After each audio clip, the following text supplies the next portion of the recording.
Estamos na Igreja da Misericórdia de Penalva do Castelo. O próprio título deste espaço religioso remete-nos precisamente para uma irmandade específica, que é a Irmandade da Misericórdia. A primeira Misericórdia foi fundada pela Rainha Dona Leonor em 1498 e depois, a partir daí, sucedeu-se a instituição de várias irmandades pelo país, vocacionadas precisamente para aquilo que é o apoio aos mais necessitados em vários âmbitos. Aliás, as misericórdias estão associadas sempre às 14 obras de misericórdia, mas são irmandades que depois começaram a surgir por todo o território nacional e que ao longo dos séculos desempenharam um papel extraordinário, e isso é muito importante dizermos, em vários âmbitos de assistência aos mais pobres, aos mais necessitados, aos defuntos, aos que estavam presos, etc. Por isso, esta componente do espaço religioso é apenas uma das componentes que eu quero salientar de uma ação bastante mais vasta destas instituições e que continuam ainda nos dias de hoje a ser extremamente importantes no contexto das nossas comunidades. A Igreja da Misericórdia, esta não é o espaço onde ela terá sido fundada. Quando foi fundada a Misericórdia de Penalva, ela terá sido fundada no pontificado do Papa Paulo V, cujo pontificado foi entre 1605 e 1621, e foi aí que foi dada então a bula da fundação da Misericórdia de Penalva do Castelo. E na altura não teria um templo próprio, estava instituída numa capela de Santo António.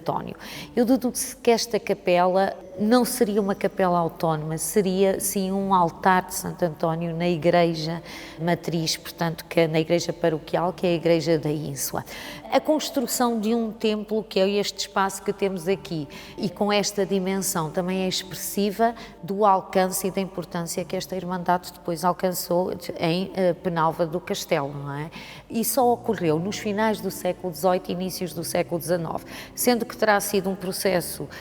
de construção lento, à medida das possibilidades financeiras da instituição. Por isso é que uma das torres data de 1875 e a outra só foi construída 10 anos depois, em 1885. Em termos de exterior, nós temos um edifício com uma certa imponência, com duas torres, com uma fachada ainda recortada à maneira ainda do barroco. Faz-nos lembrar ainda muito, apesar de estarmos já em pleno século XIX, quando foi edificada a igreja, mas ela ainda nos remete muito para aquilo que era a linguagem do barroco, e por isso é uma repetição de um formulário que já vinha do século XVIII. A nível do seu interior, é realmente um dos conjuntos mais interessantes que temos na Diocese de Viseu, em termos da uniformidade da linguagem a nível das estruturas de talha, porque todo este interior é um interior que nos remete para aquilo que é a linguagem do neoclássico em termos de talha, e uma talha que não se circunscreve apenas às estruturas retabulares, mas que, portanto, quer da capela-mor, quer aos retábulos colaterais, mas que aqui foi aplicada também de uma forma bastante interessante no próprio guarda-vento da porta, no órgão de tubos, que é um órgão que foi executado por volta de 1810 do mestre organeiro, que é o Joaquim António Pérez Fontana, e que é um órgão de tubos que toca, felizmente. O púlpito também é neoclássico. Aqui o arco cruzeiro tem também toda uma envolvência também de talha neoclássica, e esta coerência, esta harmonia do conjunto de talha é realmente impar, e é um conjunto que de manifesto interesse para quem visita esta igreja. Em termos de imagens, quero destacar a imagem, como é evidente, da Nossa Senhora da Misericórdia, que está no altar-mor, que será uma imagem que será do século XVII, que nos remete para o período da origem desta instituição e que provavelmente esteve noutro espaço anterior e que depois veio para esta igreja quando ela foi construída. E é uma Nossa Senhora que abre o seu manto e que tem dois pobres aos pés. E este é o conceito precisamente de a imagem da Nossa Senhora com o manto aberto, que muitas vezes nas bandeiras das misericórdias ela tem sempre o manto aberto, e nesse manto alberga toda a sociedade. E normalmente nas bandeiras das misericórdias Misericórdia estão representados os membros do clero, da nobreza e do povo, portanto, numa ideia de representação dos grupos sociais da época,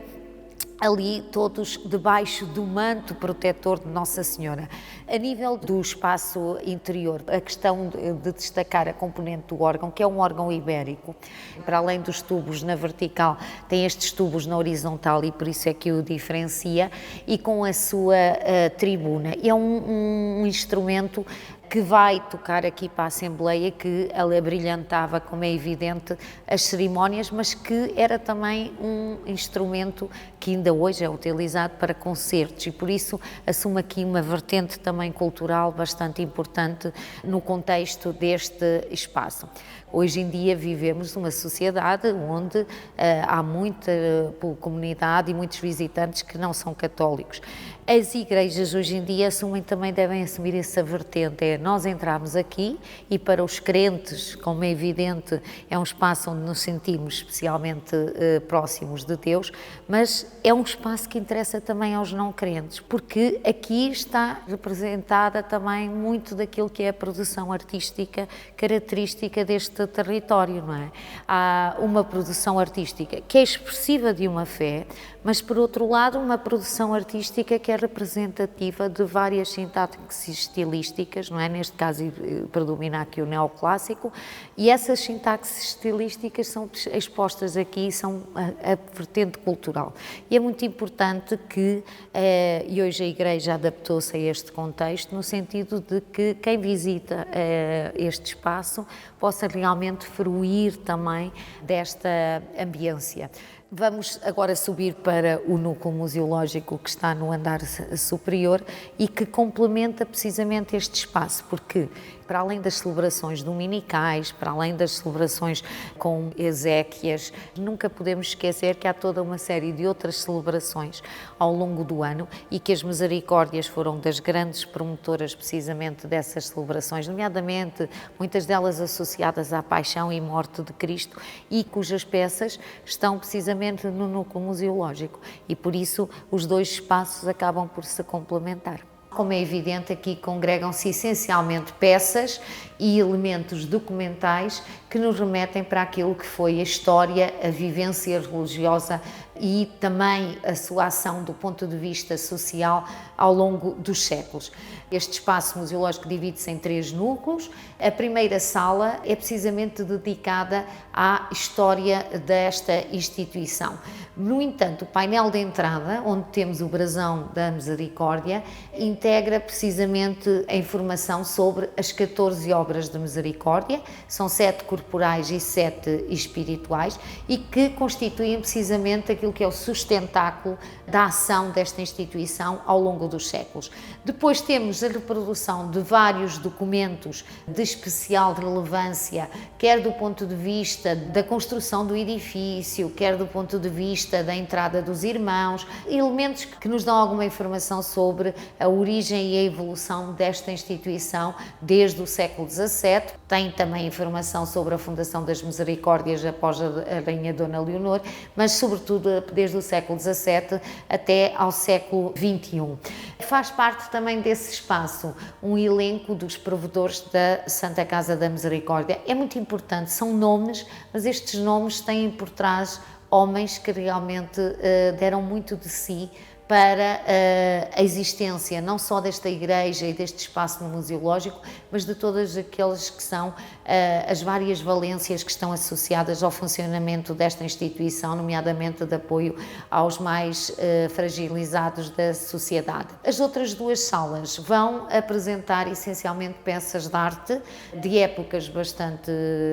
diferenciadas, embora predomine essencialmente os séculos XVIII e XIX. São 2 núcleos que têm cores diferentes, quer a nível de elétrica, quer a nível de mobiliário, e estas cores são também cores simbólicas. O primeiro núcleo é um núcleo onde temos o roxo, e o roxo porquê? Porque é a cor precisamente associada à paixão e morte de Cristo, e as peças que ali se encontram remetem-nos precisamente para essa vertente. Aliás, o título intitula-se Contemplação, aqui verás como Ele nos ama, porque toda a paixão e morte de Cristo só sentido se nós a entendermos precisamente com ato de amor incondicional de Cristo, quer por Deus, portanto por o seu Pai, mas por toda a humanidade, e todo aquele sofrimento que é ali representado através das esculturas como o Ecce Homo, como a própria presença da Virgem e de São João, que acompanharam todo esse processo de sofrimento e morte de Cristo, depois o Calvário, a urna do Santíssimo. Depois a segunda sala, que se intitula Ele está vivo, vamos ter aqui uma cor, um amarelo. E o amarelo, porquê? Porque nos remete para o conceito de luz. E na Igreja, a luz é precisamente o simbolismo da vida. E cada um dos expositores desta sala vai apresentar uma palavra que ajuda-nos a integrar aqueles objetos que estão no interior dessas vitrinas, daquilo que é a vivência da Igreja Católica. E por isso temos objetos na vitrine, por exemplo, do Purificar, vamos encontrar a naveta, o turíbulo, o gomil. Depois, na consagração, vamos encontrar objetos como o cálice, a píxide, e temos depois os castiçais, que nos remetem para a luz do mundo, o adorar associado à custódia e ao santo lenho, os paramentos, que fizemos aqui para apresentar paramentos das cores litúrgicas, porque cada uma delas tem o seu significado e o seu enquadramento ao nível do calendário religioso, e por isso vamos ter o paramento branco, o paramento preto, que hoje em dia já não se utiliza, o paramento vermelho e o paramento verde, com o título em nome de ele, porque o sacerdote veste sempre os seus paramentos em nome de Cristo. Temos também a palavra representada com as chakras, e que a palavra é a base também que dá significado a tudo isto, a palavra de Cristo,